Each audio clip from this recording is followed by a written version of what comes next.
Truk. Ya saya tuan. Hah. Ayo ke sini anak. Ya income orang ada panggil saya tuan. Ayo kumpul-kumpul ke sini anak Kita ini menghadap hadapan Raden Prabu Darmakasuma anak Anda napakan hendak bicarakan anak Ya income orang kenapa toyok-toyokan di sini tuan? Mau juga toyok-toyokan ya. Separuh bahasa Indonesia, separuh bahasa Banjar. Iya aja orang tuh. Tarapannya tidak ada yang buntos kalau jar. Buntosnya itu di mana?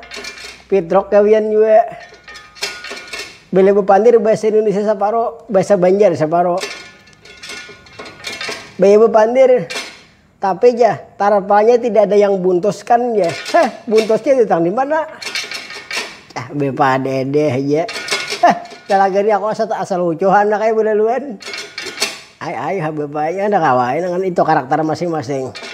Ya kan karakter kita nih beda-beda bepa kayak Kagong kayak ne. Kayak jam berita ya kayak ne. Aku ya kayak ne sampeannya kayak itu juga.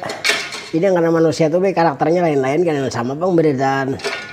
Iya mana kayak Pitrok nih nah apa aja makanan bahasa Indonesia anak ya wajar aja bang negara Pitrok nih umpamanya bahari orang Hinderlin maka tinggi umpamanya bahari ya besar nama mau lah kayak Ango itu berdiri aja kok bapak dede aja.